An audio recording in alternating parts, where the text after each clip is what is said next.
record straight. You and me, we ain't nothing alike. Let's set the record straight. Those words you say, they hold no weight, they like. Let's set the record straight. You'll never break the man. Hello everyone, and welcome back to another Diecast review. Today we have a 1/24 scale race win from the 2001 Las Vegas race. Obviously Gordon became victorious over that, or he wouldn't be looking at the diecast, but this is not mine, this is for a buddy of mine, so I will not be keeping this in my collection. Hard to say goodbye, because I mean it's a good car. I mean it is. There's not a lot of racewear from what I could see, but dude, the paint scheme, the nostalgia, the body, everything is incredible. The no bull, orange, everything looks great. It did come with a box and a base and like a little plastic case thing, but I'm not going to show it right now because if I flip it upside down, the screws are going to fall out and they're going to go everywhere. I don't want to deal with that, so I'm just going to keep it to myself on the side. You can see it in the diecast haul if you didn't see it already. That's where we got this bad boy from. Just opened it a couple minutes ago. Now, of course, we're doing a diecast review because I have to turn it to somebody, or I would keep it for later, then do a diecast review. But obviously, once again, this isn't mine, so I got to get it out as fast as possible. Anyway, great paint scheme. Of course, got the DuPont, got the flames, that fantastic blue. It's also a two-tone finish. It's like a metallic blue and like a matte finish for the orange and like the flames and stuff. Looks really good. So we're going to go ahead and get this diecast review underway. Not really a lot I could see. There's a little bit of this here, whatever that is. Oh, is that just... Okay, never mind. I guess it's just it being old, I guess. Either way, it's not there anymore. There's a little bit of piece, like a little piece of tape here, and there's a little bit of rubber wear right here on the front end. Other than that, I couldn't really tell too much other than on the other side also, just on these bottom corners of the panels. Other than that, it seemed pretty clean. So, I mean, it's a pretty clean race win. There's no like confetti or anything with it. I don't know if it came with confetti. I would assume so. I would assume it came with like the dollar bills, but I didn't have them in here. I don't think like the owner, like had them or just lost them. Either way, it's, it's a race win diecast for a buddy. He's going to like it. He's a Gordon fan. Can't turn down a free Gordon diecast if you're a Gordon fan. You know what I mean? And it's a race win. I'm pretty sure he doesn't have it yet, so picked it up for him for Christmas, and it's just now getting here. So yeah, pretty cool little diecast. I still got to catch up on getting my junior race wins for my collection. I'm missing quite a few. So we'll get that, sometime later on. But on the hood here, you do have DuPont there. Got the Chevy bow tie. Got the little hood clamps, little hood pins.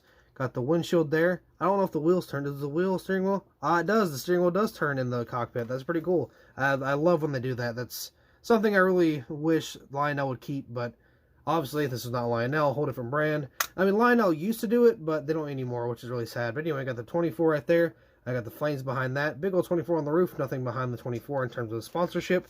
Got the rear window here. If I can turn this down a little bit. Got DuPont. The miracles of science there. Of course, you got a little bit of, ooh, you can barely, if I can focus, you can barely open this. There's not a lot of room to move, but it's somehow, able to open. A little bit of fuel cell in there. You can see it, but it's just barely. Got the DuPont back here. Automotive finishes. Got the spoiler. That little wavy spoiler, I've always loved those. Quicker State 24 with a little bow tie on the license plate there. Or more like the license plate indentation. I see a little bit of race wear, just like a tiny bit on these back like corners. But other than that, not really a whole lot there. Over on this side, you got GMAC, Quicker State, DuPont, a little bit of race wear down at the bottom. Got some pretty clean tires. I don't think they did tire detail back in this time. 1-800-MARO 2, something like that. Ooh, please focus. Let's see there. Got the window. You can see the detail in the cockpit there. Looks pretty good. You can see all the detail on the windows. Delphi, maybe. Haas. Sork, I believe that's how you say that. Hendrick Motorsports, of course. Pepsi, Fritos. Got the 24. Oh, all these old sponsorships, man. Jeff Gordon up on the name rail. NASCAR Race Car. NASCAR Winston Cup. True Value. Bud Light Pole Award. Holly, HP Carbs. Ray Bestos. Gatorade. 3M. Goodyear. Belts of Hose, let's see, Spicer, Comp, Bowman, Aeroquip, I think that's how you say that, Mac Tools, Nasbro Sports, EA Sports, all kinds of sports there. Goodyear, of course you got the, there's a little bit of tape over on the Goodyear, on the little boot. Huh, I didn't know that. Again, you got some pretty clean wheels here, nothing really to look at. Moog chassis parts, let's see, chassis parts, not chassis, chassis parts, I don't know what I'm saying, Clevite, Prestone, let's see, Simpson, Edelbrock, Plasticate spray paint, I think that's what it is, 76 there. Got the Monte Carlo front end, the little piece of tape, got that really rough looking grill, looks pretty good. Got the 24 and the headlights here. Looks to be a little piece of red tape on each side of that grill, I guess to kind of tape off for like airflow or something there. Got the headlights, let's see, it's pretty much the same over here on this side. Got a little bit of race wear down at the bottom, and same for over here, like the tiniest bit of race wear I've ever seen in my life. So, pretty cool diecast. I mean, again, I wish there was more to it in terms of like the race wear and stuff, but it is what it is. Pretty clean race. Pretty nice looking race car too. We actually, because I'm a stupid, I kind of forgot to pop up the hood. I figured I was forgetting something, I just forgot what it was. So we're going to pop this open here.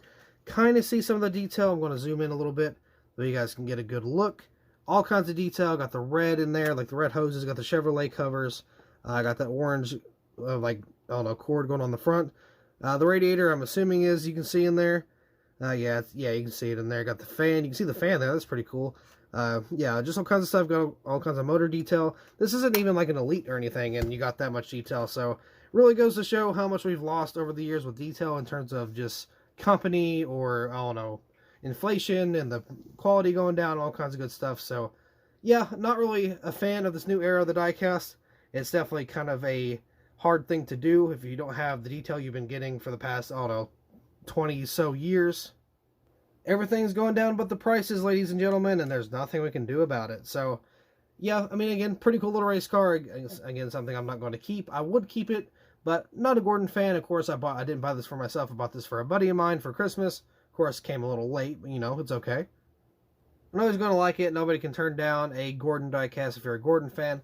And again, just a very awesome paint scheme. And of course, got that orange on top for the spoiler and the number. And finally, William Byron, or the 24 car in general, got a throwback to this type of paint scheme. It's not the exact scheme, but it's still that same layout. And I've been wanting that for so long. I think a lot of us have. But of course, they wait till they move the freaking number. That way it looks nothing like it should. But you know what? I don't know. We got the car. It is what it is. They actually did it in the Xfinity series, and we didn't even get a diecast made for it. So that sucks. But nonetheless, very cool throwback to have. And I'm actually going to be reviewing it tomorrow. If all goes well, tomorrow is going to be a complete throwback day. We're going to have the 4-pack throwback pack, I guess you could say, for Hendrick. Then we're going to review the Ty Gibbs throwback for Interstate Batteries. And then we're going to review the Joey Logano throwback, the Darlington win for that same race, of course, with the Hendrick 4-pack. And, of course, Ty Gibbs being an Xfinity Series. Same weekend, different race. But nonetheless, this is a beautiful diecast. Again, can't stop saying it. Very awesome car. Very iconic paint scheme, iconic number. And just throw it on top. It's a race win. Can't beat it. But, however, I do believe that'll be all for this diecast review. So, thank you all so much for watching. I hope you all enjoyed, and I'll see you in the next video.